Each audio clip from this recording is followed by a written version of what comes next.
जिला परिषद के मतदान में मात्र एक दिन का समय शेष रह गया। सभी प्रत्याशियों ने अपनी जीत सुनिश्चित करने के लिए जी जान एक कर दी है। जिला परिषद के वार्ड नंबर 9 के प्रत्याशी मधु सारवान के समर्थन में सभा को संबोधित करते हुए प्रेस वार्ता में मतदाताओं से मार्मिक अपील करते हुए कहा कि ना ही वो कभी बिकेगा और ना ही कभी थकेगा।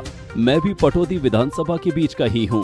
मैंने पटौदी विधानसभा में चलाई विकास की मुहिम। ये मुहिम रुकनी नहीं चाहिए। उन्होंने मतदाताओं से अपील की, कौन कहाँ का है इसे न देखकर केवल विकास के नाम पर वोट करें। जिला परिषद प्रमुख पद के साथ साथ पार्षद के चुनाव प्रचार अभियान के समाप्त होते होते जिस बात को भाजपा नेता कहने से बचते आ रहे थे, आखिरकार वो उनकी जुबान पर आ ही गई। सोमवार देर शाम चुनाव प्रचार समाप्त होने से पहले भाजपा उम्मीदवार तथा जिला परिषद प्रमुख पद की दावेदार वार्ड नंबर 9 से मधु सारवान के समर्थन में सभा को संबोधित करते हुए पटौदी के एमएलए एडवोकेट सत्य प्रकाश जरावता को ये बात कहनी ही पड़ी कि चुनाव में वास्तविक उम्मीदवार भारतीय जनता पार्टी का कमल का फूल ही है। इसके उपरांत पत्रकारों से बात करते हुए एमएलए एडवोकेट सत्य प्रकाश जरावत ने कहा, पंचायती राज चुनाव भाईचारे के चुनाव होते हैं, लेकिन पार्टी सिंबल पर चुनाव लड़ने का फैसला बहुत ही चिंतन और मंथन के बाद में किया गया। आपको एमएलए या एक्स एमएलए इन चुनावों को लड़ रहे हैं, क्योंकि एमएलए का और जिला परिषद का, ब्लॉक समिति का, सरपंचों का सीधा कनेक्शन है डेवलपमेंट के लिए। तो मैं एक सवाल और पूछ लेता हूँ कि राव समर्थक, मान लिया उनका इसमें हस्तक्षेप नहीं होना चाहिए था, लेकिन राव समर्थक हैं, वो कहीं ना कहीं दूसरे प्रत्याशी को समर्थन दे रहे हैं, क्या वो बीजेपी या राव? नहीं, ऐसा है, मैं बताऊँ आपको कि मैं राव समर्थक नहीं हूँ। ये इलाका राव समर्थक नहीं है और इस इलाके ने 71,000 वोट मुझे दी, 37,000 से जिताया। और इस इलाके ने राव समर्थक हो चाहे दूसरे राव समर्थक को, पूरी पार्टी के समर्थक है। राव भी भारतीय जनता पार्टी कमलों के निशान पे जीतते हैं। और राव साहब ने 8 महीने पहले खुद ऐसे जयचंद को धुतकारा भी था, रेवाड़ी के अंदर कहा था कि पार्टी के अंदर कुछ जयचंद है और वो उनकी नज़र में है, उनको सूची भेजी जा चुकी है कि उनका इलाज करें, नहीं पार्टी इलाज करेगी। अभी आपने कहा दूसरे राजनीतिक परिवारों की बहू बहन बेटी लड़ रही है, यदि किसी परिवार में कोई बहन बेटी बहु इच्छा जाहिर कर देती है तो क्या उसकी भावना का मान सम्मान नहीं होना चाहिए? बिल्कुल मान सम्मान होना चाहिए, लड़ना चाहिए। मैं कब कह रहा हूँ नहीं लड़ना चाहिए, संवैधानिक अधिकार है, परंतु हमारी पार्टी का लक्ष्य है समाज के अंतिम पायदान के व्यक्ति को आगे लाना, जो पिछड़ गया उसको आगे लाना, जहाँ कम है वहाँ हम हैं।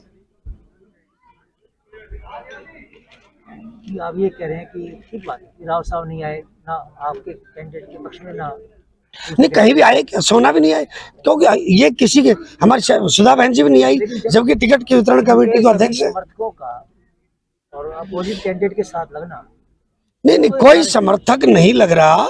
मैं आपको कितनी ही बार मैं अपने कोई समर्थक नहीं लग रहा। कुछ ऐसे हैं जो दलाली का काम करते हैं, गुमराह करने का काम करते हैं, उनकी फितरत है। उन्होंने विमला चौधरी को टिकट मिली जब भी विरोध किया, जरावता को टिकट मिली जब भी विरोध किया। वो लोग 5-7 लोग हैं, वो अपना अपना काम है, करते रहे।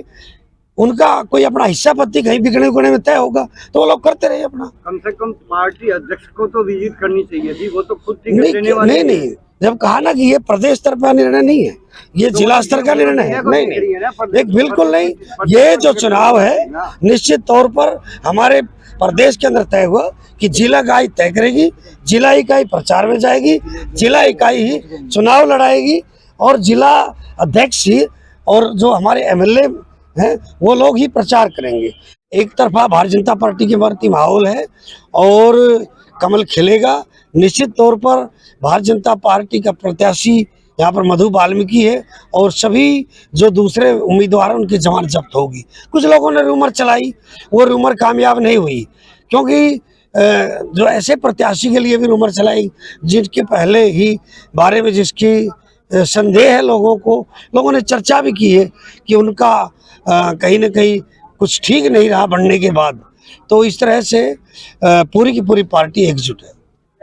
आपने कहा इसके परिणाम सामने आने के बाद भविष्य में होने वाले अन्य चुनावों पर भी विचार किया जा सकता है। उन्होंने कहा, भाईचारे जैसे ग्रामीण चुनाव में भाजपा पार्टी के बड़े चेहरे या नेताओं का प्रचार करना कोई जरूरी नहीं है। विधानसभा या लोकसभा के चुनाव हो तो ऐसे में राजनीतिक माहौल बनाने के लिए पीएम मोदी या फिर सीएम मनोहर लाल खट्टर जैसे नेताओं की भी जनता के द्वारा मांग करते हुए उनकी रैलियां आयोजित कर जनता के बीच बुलाया जाता है। यहाँ गौरतलब है कि भाजपा वन सरकार ने सीएम मनोहर लाल खट्टर के सबसे विश्वसनीय और करीबी मंत्री कहे जाने वाले राव नरबीर सिंह, जिनका की हरियाणा की राजनीति में अपना ही अलग रुतबा और पहचान है, उनको भी 2 दिन तक वार्ड नंबर 9 में भाजपा उम्मीदवार मधु सारवान के समर्थन में प्रचार के लिए आना पड़ा है। उन्होंने मौके पर मौजूद उम्मीदवार मधु सारवान को जिताने का आह्वान करते हुए कहा, उम्मीदवारों के चेहरे को न देखें, केवल और केवल कमल के फूल को ही अपना उम्मीदवार मानकर मतदान करें। इसी मौके पर उन्होंने कहा, पार्टी सिंबल पर चुनाव लड़ने का फैसला जिला इकाई या संगठन के द्वारा आम सहमति से लिया गया था। जिला परिषद प्रमुख पद के लिए जिस उम्मीदवार का चयन किया गया, उसके लिए केवल मात्र मधु सारवान का ही आवेदन प्राप्त हुआ था। उन्होंने कहा, उनके अलावा कई प्रत्याशी चुनाव लड़ रहे हैं, तरह तरह से बरगलाने का प्रयास करेंगे। मतदाताओं को उनके बरगलाने में नहीं आना है। उन्होंने बीते दिन आयोजित किए गए रोड शो में भारी भीड़ पहुंचने पर सभी का आभार व्यक्त किया। वीडियो को लाइक करें, शेयर करें और चैनल को सब्सक्राइब करें। खबरों के नोटिफिकेशन के लिए बेल आइकन दबाना न भूलें।